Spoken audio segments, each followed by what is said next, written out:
Hello my friends, Megas here on a beautiful day in Osha, and today's message is aliens walk among us and the kitchen sink, because there's so many things I want to cover here. And I was so blessed. Our video, Spirituality in the Kitchen Sink, got some of the most watch time we've ever had on a video, and we just talked about everything. I didn't try to entertain or anything. I was just speaking from the heart, and just amazing feedback from you guys. And that's kind of what we're going to do today. I'm going to build a case for this alien walk among us. And it's going to take me a minute to kind of set the foundation. But at the end, I guarantee you, you've never heard this before. This is a life changer. And that's what we try to do here at the Order of the Magi, is change lives. How can you take this information and improve your life with it? And we've got to talk about the energy of Sirius right now. In our last video, we discussed it. It's a time of death and rebirth. And my God, are we feeling these energies? But we take heart. This is what we are here for. The Order of the Magi. I mean, if you think about it, Orion's belt, the 3 stars, that's the 3 Magi, and they point to Sirius, which represents virgin consciousness and salvation. The pyramids, like we talked about, the chambers actually point to Orion's belt and to Sirius. And I mean, this time is kind of like our high holiday, if you will. And so, I mean, it's a hard time because you're dying to the flesh. You're letting old ideas and paradigms go. But we're coming into this new birth and this new energy. And I want to share a story with you that I heard that was so beautiful, because we got to touch on a heart language as we talk about aliens and star energy. And there's a language beyond spoken words, and it's a heart language. It's a vibration, and we need to touch on that. And I want you to get this idea that all is connected, and we're connected from our heart centers. As we're talking about space, I want you to visualize that there really is no space. There's no space between objects. We think of like the stars being separate from the earth and separate from us, but in truth, we're learning it's all connected. And there's a beautiful story that I heard of a mother that goes into labor early, and she's having twin daughters, and they're premature, and so their protocol at the hospital was to separate them. They put them in different rooms and in the incubators with the warming lights, and one of the daughters wasn't doing good, and it was starting to die, and her vital signs were going down, and the nurse, she broke the protocol, and she just instinctively felt that the two needed to be put together. And so she took the baby and put it with her sister, and she said that her sister put her arm up around and held the other one, and that her vital signs instantly started to change, and the heartbeat got stronger, and the blood flow and the oxygen, and it was bringing life into her, and no words were spoken, but it was a heart connection. My friends, we are all part of this universe. It's all connected, and we're co-creators, and we create in this collective consciousness with our consciousness, and it's with our beliefs and our ideas that we hold. It's our heart vibration that we hold, and what's truly inside of us is what we see manifested around us. And my friends, again, this isn't at a head level. It's not just the spoken words, and it makes me think of like a couple things come to mind: politics, church, religion. In these 2 areas especially, you see the heart come out. They might run on a platform that they're thinking and they're saying, but when they get into office, their heart truly comes out, and you find that they don't really change the system, but they're changed by the system. And then if you look at it deeper, there was no change at all, because that's what was in their heart. Maybe they had an idea, higher ideas,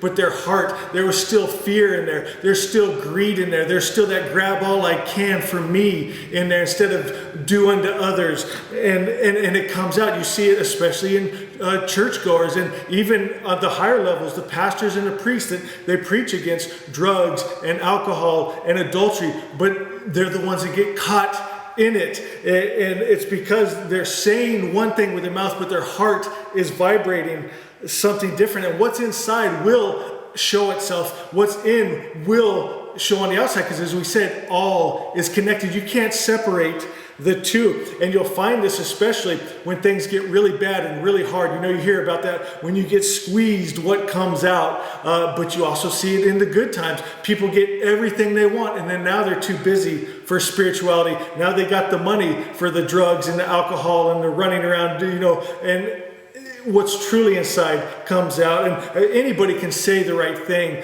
but is that what you truly are? And this is going to get us back to the aliens, trust me. And my friends, I do want to cover this real quick because it's on my heart, and this is the kitchen sink. You know, I'm very vocal about the different religions. It's my life study, it's my hobby, it's my passion is religions, which is funny because I have a strange love-hate relationship with it, and especially with this Syrian energy right now, I've really had to come face to face with it, and I kind of felt like, have I wasted my life? Because I mean, if you look at it, I mean, religion is just a set of beliefs, but I mean, some of the beliefs are so ridiculous and so crazy and so destructive and so controlling and manipulating, and it brings fear, and a lot of the people that come to me for healing, I'll tell you two of the biggest reasons that they're dealing with different things like OCD and depression and things. It comes from religious beliefs is number one. Secondly is drugs and alcohol. And my God, now they're wanting to mix the two together. You see people think, oh, I'm more spiritual when I do drugs. And oh my God, it just it's a prescription for absolute disaster. And so I'm thinking, you know, is this how I want to spend my whole life? Have I wasted my time learning all the different religions, learning astrology and tarot cards and all these things? And my friends, no, because religion is a set of beliefs, and it made me realize how important Asha is.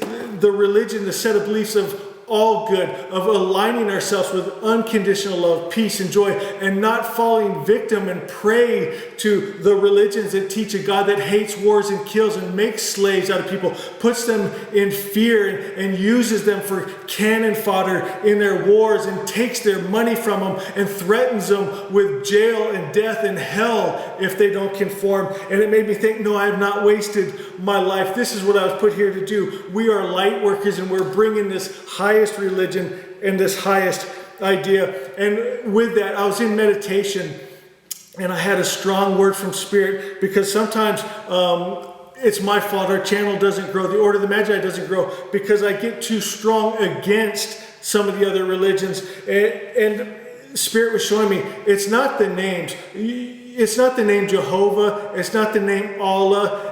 It's the energy behind the names. There are a lot of enlightened, awakened people that use the name Jehovah and Allah, and they're truly awakened, born again, saved, one with good spirit, because it's the energy that they put behind the name. Behind the name, they have an all good, loving God that has no attributes of the evil spirit. So, my friends, it's not the names that we use, because depending on the region you come from, you're going to use a different name for your God. But it's the idea that you have for God. God is the Germanic word for good. So what's your highest idea of good? Is your highest idea of good can love sometimes, hate sometimes, can be at peace sometimes, war sometimes? Or is it all good, all love, all peace and joy? It has no attributes of those evil spirit. And so it's actually a time of me right now of realizing the importance of what we are doing.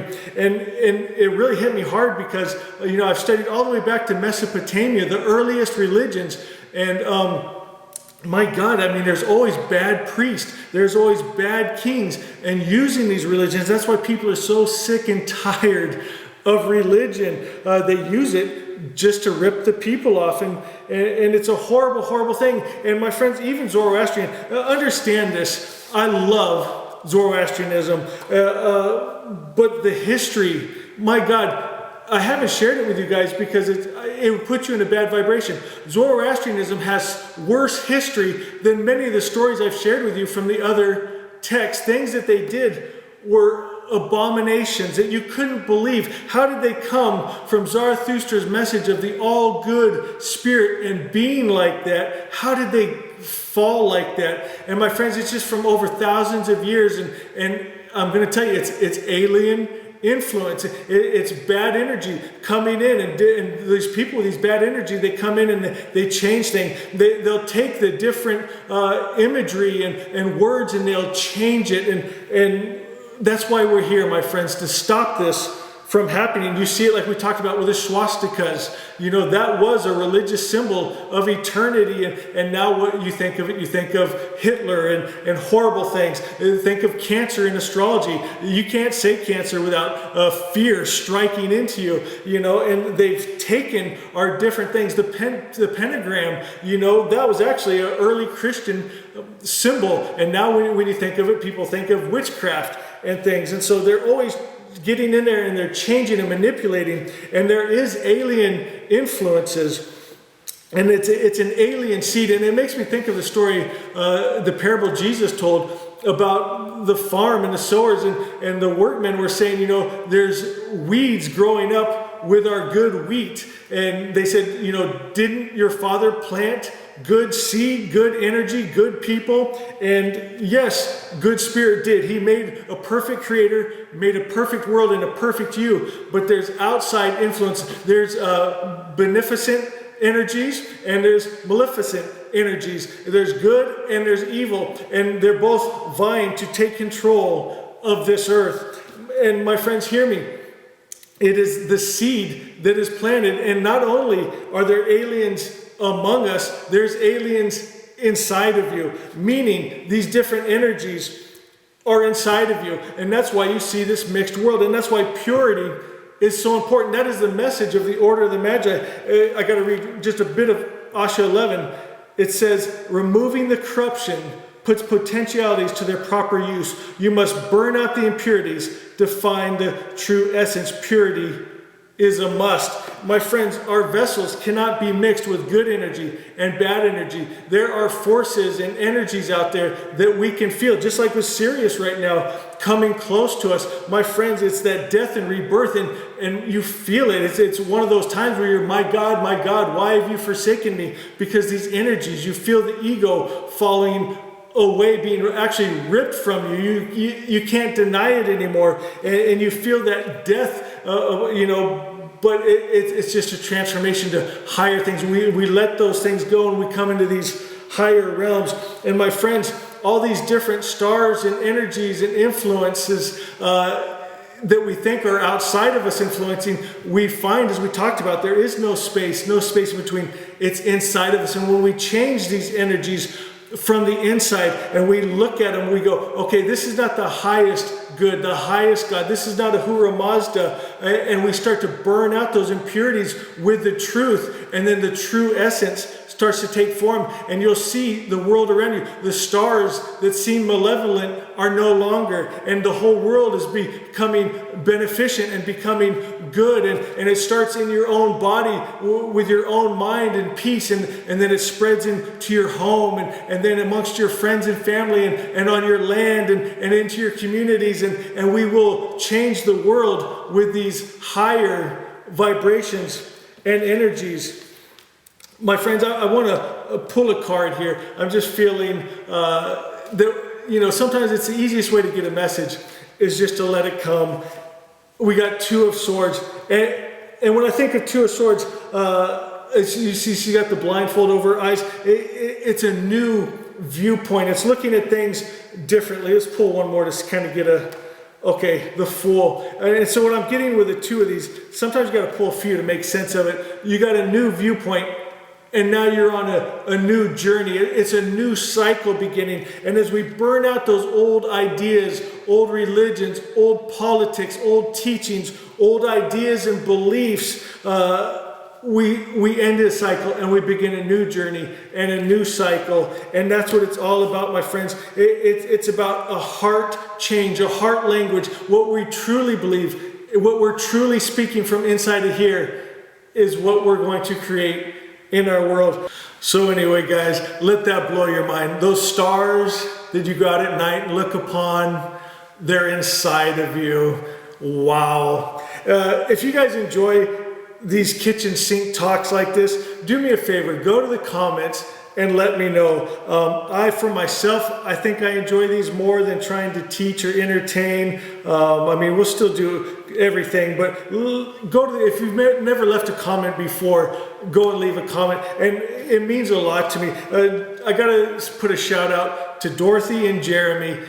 They followed me for years, every day, and I always say, I can't believe that. And there's a lot of new followers that follow me every day and leave comments, love me, starting channels, doing so much. So grateful for you guys. But Dorothy and Jeremy have been from the very beginning and never went away. I've had so many others that started with me and then they went off and started doing their own thing, or they're like most people. There's not too many people that watch someone every day, but we've had such a connection. I love you guys so much. I'm going to ask you to, every one of you right now, put up a prayer for Dorothy. I want you to see her completely healed, everything aligned perfectly. See her out just enjoying life and being vibrant and healthy and free. And send love to Jeremy and Dorothy right now. And my friends, if you've never left a comment, start commenting, because it keeps me going. It's that heart connection that we're talking about. And it's a blessing to me. And when you bless me, you're blessing yourself, because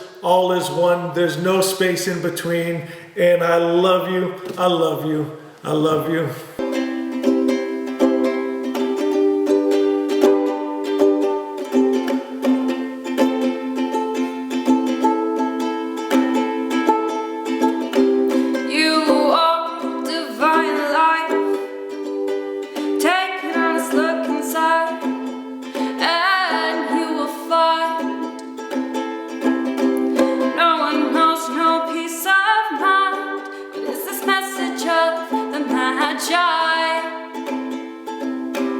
Asha is the highest truth, and his light will shine on you. Asha is the highest truth, and his light will shine on you. The good God that is love, power and freedom will walk into you. Your words will lead me, your thoughts will keep me safe in my own head. Asha is the highest truth, and his light will shine on you. Asha is the highest truth, and his light will shine on you. And we all are good, 'cause we are in this heaven, heaven on earth, create with words written on your mind, and align with the truth. Johnny's in your mind. What is there to find? Asha is coming.